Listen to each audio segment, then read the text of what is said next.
Yon Barbour. Je suis à la retraite maintenant, mais j'ai travaillé 45 années dans le cadre de l'Institut de recherche forestière en Roumanie. Je me suis spécialisé dans l'écologie forestière et dans la gestion des écosystèmes forestiers naturels.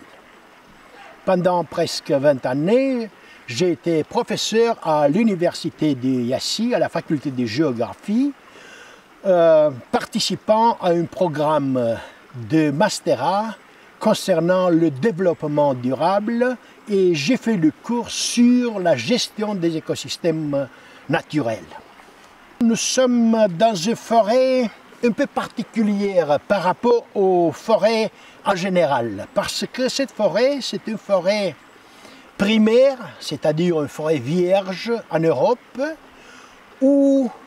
l'intervention de l'homme est limitée ou presque absente. Comme ça s'explique cette situation. Compte tenu de l'histoire de la région, la densité réduite de population, l'accessibilité réduite des Carpates a fait que dans les vallées éloignées des routes circulées, on a pu conserver des restes des forêts vierges qui se sont développées après les lois de la nature sans intervention humaine. Cette réserve date depuis le début du XXe siècle, quand les ingénieurs forestiers qui travaillaient à la planification des récoltes forestières ont constaté que les forêts gérées, c'est-à-dire les forêts transformées par l'homme pour la production du bois, s'éloignent beaucoup de la structure et fonctionnalité de la forêt naturelle. Dans ces conditions, ils se sont mis la question: comment pourront les générations futures comparer leurs forêts faites avec l'ambition de maximiser la production de bois par rapport à la forêt naturelle. Ça explique l'apparition de cette réserve qui a occupé au début quelques centaines d'hectares et maintenant elle dépasse presque 1000 hectares de forêts vierges mélangées, généralement mélangées, de sapins, de l'épicéa et de hêtres. Il y a une amplitude altitudinale depuis 700 mètres jusqu'à 1400 mètres. Ça veut dire qu'il y a presque tous les niveaux de végétation normale dans une montagne de petites dimensions. Parce que nous sommes ici à la marge des Carpates orientales, dans le massif Rareu, où les altitudes les plus hautes sont presque 1600 mètres. Donc, depuis l'étage des forêts mélangées de sapins, du hêtre et de l'épicéa, et puis l'étage des forêts mélangées sapins, épicéa, et enfin l'épicéa pur. Les forêts roumaines ont été gestionnées, gérées d'une manière intensive seulement au début du XXe siècle. Jusqu'à cette période, l'accessibilité des forêts était réduite, c'est pourquoi on a conservé dans les Carpates des grandes surfaces avec des forêts naturelles moins dérangées par l'homme. La construction des voies ferrées, la construction des chemins forestiers, des routes forestières pour accessibiliser la forêt, a déterminé une modification radicale des forêts de production, c'est-à-dire ayant comme objectif la production du bois. Ça a déterminé la coupe sur des grandes surfaces des forêts naturelles et la replantation ou la régénération naturelle des surfaces coupées, plutôt avec de l'épicéa. Par comparaison, une surface de forêt artificiellement obtenue par des plantations a une productivité et une qualité du bois beaucoup supérieure à la forêt naturelle où il y a beaucoup des arbres vieux, souvent avec de la pourriture, souvent endommagés par le vent, par les chablis de neige. Donc ces objectifs ont modifié radicalement la structure et la productivité des forêts artificielles, mais avec le risque d'accroître et de maximisation des dégâts produits par les ravageurs, plutôt par des insectes pour les épicéas, mais aussi par les champignons pour les autres espèces. Conserver ces forêts, c'est important pour plusieurs raisons. Premièrement, parce que la biodiversité des forêts naturelles est beaucoup plus importante que la diversité biologique de forêts cultivées, c'est-à-dire beaucoup simplifiées, une forêt monostrate avec des arbres de même âge, souvent avec peu d'espèces. Dans une forêt naturelle, il y a une diversité d'espèces d'arbres, une diversité d'âges, une diversité des dimensions et bien sûr une diversité des surfaces occupées par des arbres de différentes dimensions. Bien sûr, dans ces conditions, des niches écologiques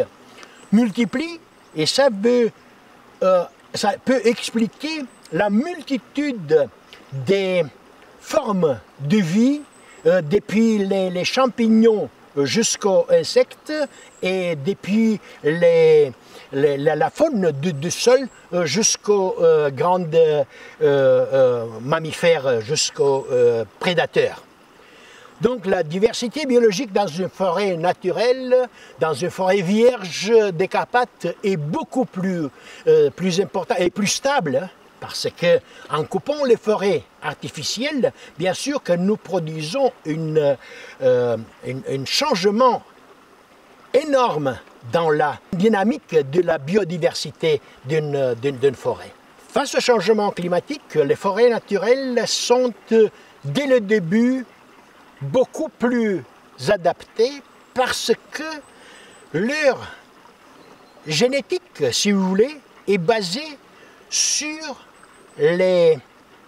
valeurs génétiques de la forêt ancienne qui a conservé et a su s'adapter aux variations décennales, souvent des siècles, des paramètres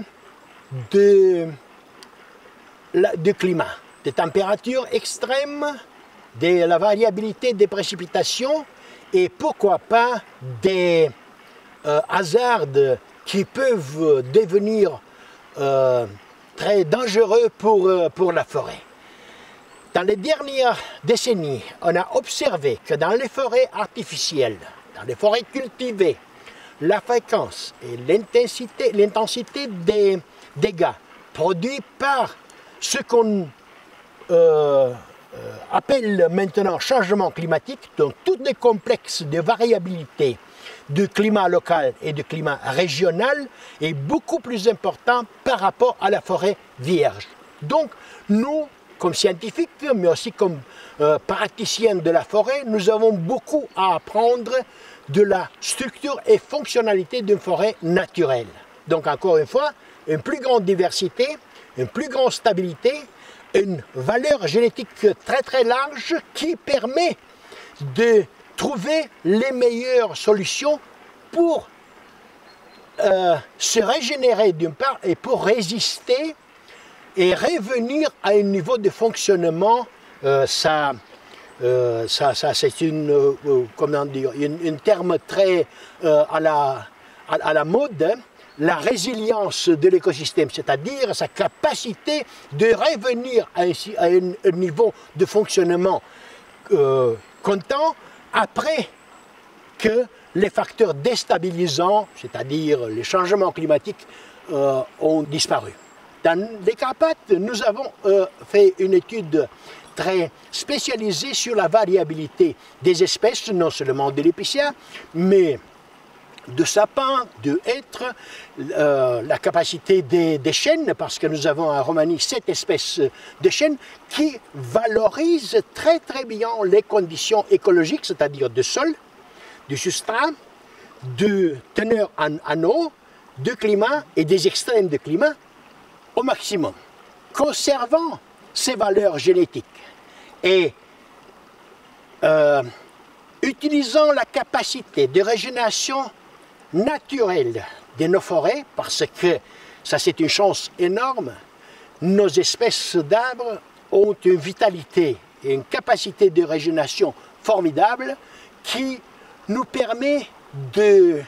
réaliser, si vous voulez, plus que 80-90% des régénérations d'une manière régénération naturelle. Donc ça découte d'une plantation et des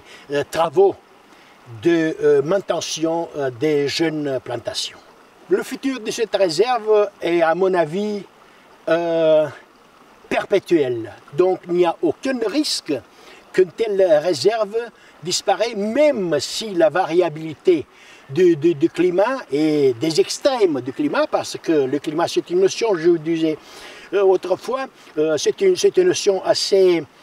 aride qui doit être expliquée, mais les extrêmes du climat, c'est-à-dire les températures trop basses ou les vagues de chaleur, comme cette année 2022, nous avons eu une longue période de sécheresse couplée avec une vague de chaleur qui ont fait des dégâts énormes dans l'agriculture où on utilise des hybrides très peu adaptés à nos conditions. Par rapport à ça, la forêt a la capacité de résister et de s'adapter. Si la forêt est trop artificialisée, c'est-à-dire on utilise des clones ou une valeur génétique moins adaptée à la région, mais qui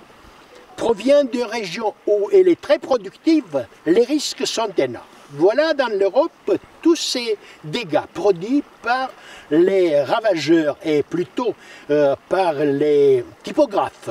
Donc c'est cette petite insecte qui attaque les sapins et les épicéas entre l'écorce et le bois et produit des dégâts énormes. Ça est presque absent dans les forêts naturelles. Donc de ce point de vue, en répondant à votre question, cette réserve et presque toutes les réserves forestières en Roumanie, des forêts vierges, ont la chance maximale de résister et de montrer à des générations des gens intéressés, non seulement des forestiers, mais aussi des écologues, aussi des biologistes, pour comparer, si vous voulez, la stratégie de la nature avec la stratégie de l'homme qui, souvent, en arrogance et dans leur parcours court pour la productivité et l'efficience économique, ont oublié les lois de la nature.